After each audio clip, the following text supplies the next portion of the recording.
All right, let's get going here. So you'll notice, if you're kind of paying careful attention, and you're going to see it momentarily here, we've got a big dip in the grade here. So we basically transitioned from the rock cut into this embankment, and you can see our height here above this little creek. We're very high up. Ooh, that wind is not warm. It's a pretty cold north wind. We are pretty darn far up. You can see all the rock fill that's been dropped in here. So there's a considerable amount of rock, probably all came from that rock cut.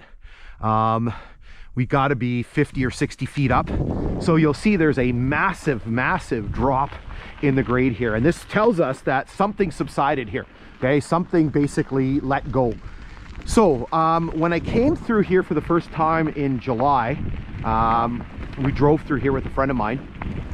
And so I assumed that whatever was under here, because I assumed there's got to be a culvert under here.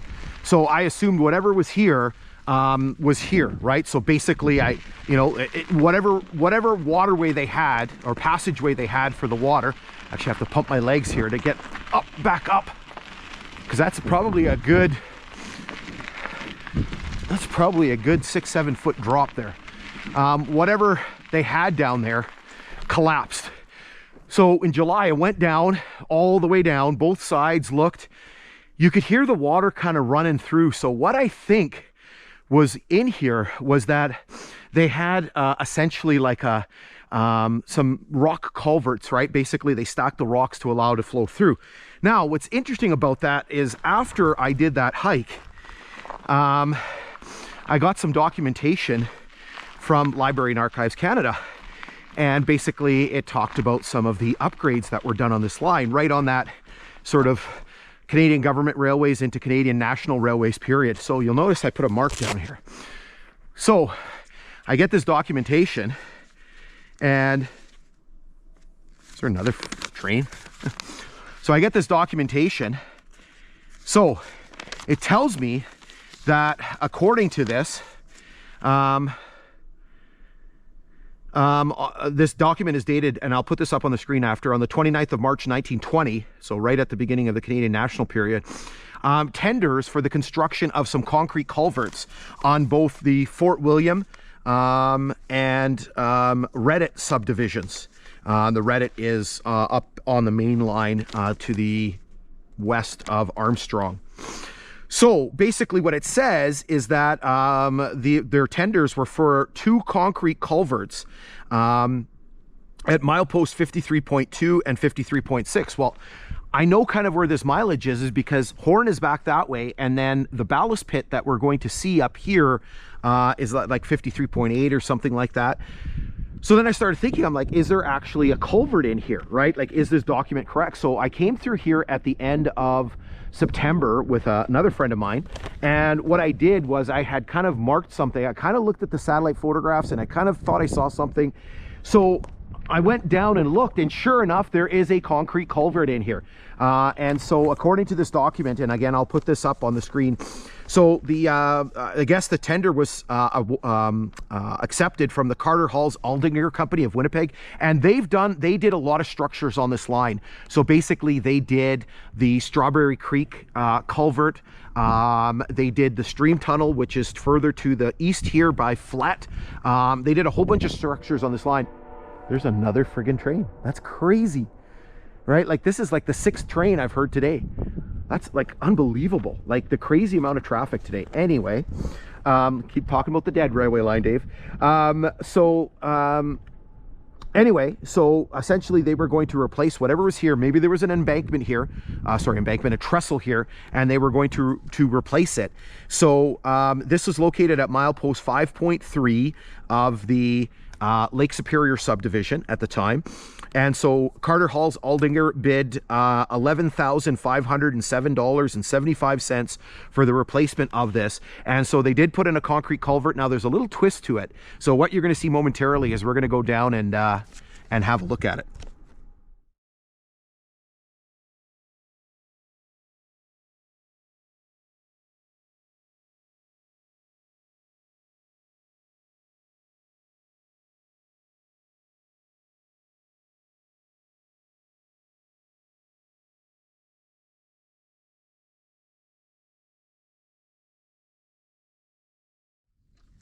All right, so we've made our way down below the level of the grade here. We're quite a ways down. I don't know exactly how much, but basically you can see this very large beaver pond, and what we have here is kind of really interesting. We were hunting for a culvert that was redone probably around 1920, but what they've done in this case is they've actually refurbished the culvert. So it might be a little bit hard to see because of the shadows, but this is the original concrete work, and you're going to see a similar culvert just a little bit further to the west. So you can see the original culvert, and what they've done is they've redone the opening, and they've inserted several metal culverts, and you can see, I can see right through to the other side on this one and this one as well. You can see that there's a new date stamp, so 1983. So this were to replace the 1920. So you can see the top part is all brand new. So this was all redone, and again they replaced the 1920s culvert or the 1920 culvert, which again we mentioned was a replacement of what originally was here. So I'm not sure the original structure that was at this location, probably some sort of maybe wooden box culvert or trestle, but again it was redone and then obviously refurbished in the 1980s. So what we're going to do is we're going to jump the grade and go take a look at the other side. Okay, so we made our way down here on the I don't know what side we're on, south side, east side, I don't know what side we're on. I'll put it up on the screen. Basically, so we can see the other side opening of the culvert. So a couple of things. So again, you can see the concrete work. You can see what they've done with the culverts. So in order to make them fit, they've elongated the openings. I can hear my voice kind of echoing. You can see through to the other side. Now, what's neat about this one, and I'm going to show you, zoom in, they didn't change the date stamp. And so the 1919 date stamp, right? So this one was done in 1919. The one that's just further to the west, which we're going to be taking a look at as well, is a 1920. So they didn't change the date stamp on that. They just basically, you can see it's kind of the original opening, and all they've done is just basically put the culvert in and sort of re-cemented or cemented up the opening. So I'm gonna creep a little bit closer here. And so again, you can see that very, very old concrete work.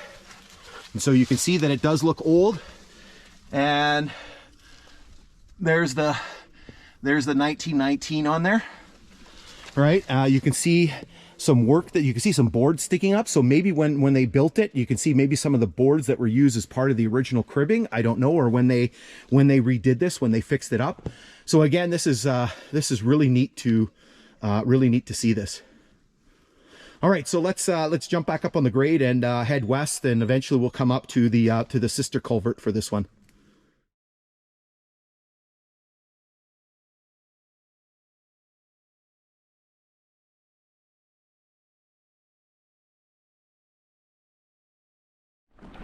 All right, here we go again.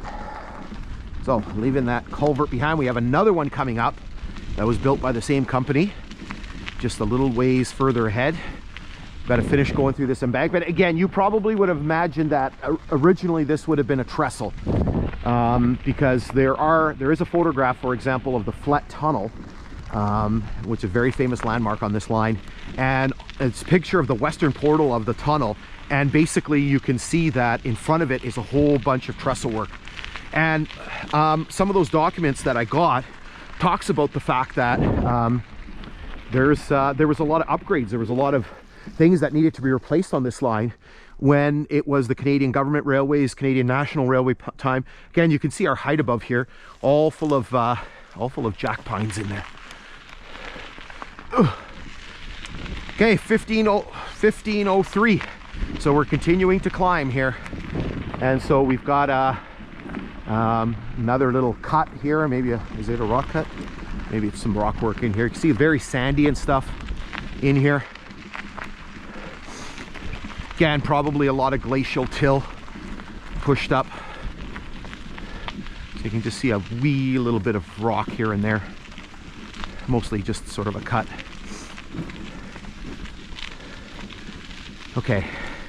So So we did over 8 kilometers, so we're at 14.5. Okay, so we've got a few more kilometers to go. We are getting towards the end here. So you can see yet another embankment here. So again, just kind of these ridges and then little valleys in between. Again, you can see our height up above everything. You can see all of the trees. Those all look like jack pines that have been that are growing, and they're probably cut. A lot of logging done in this area here, and all the new trees growing up. And we're going to get into another rock cut here momentarily.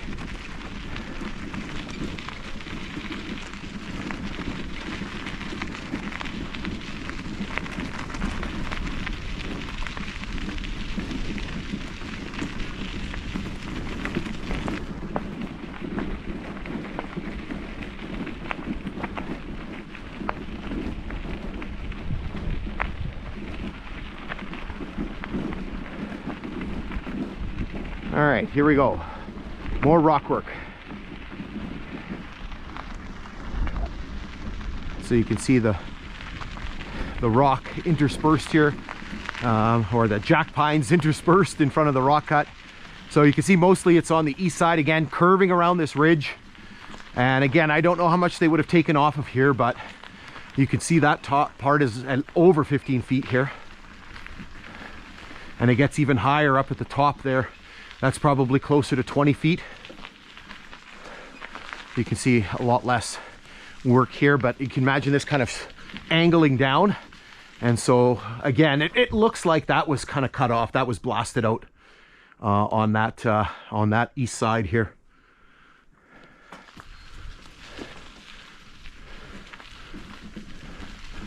Let's see if there's any drill marks. I don't see any.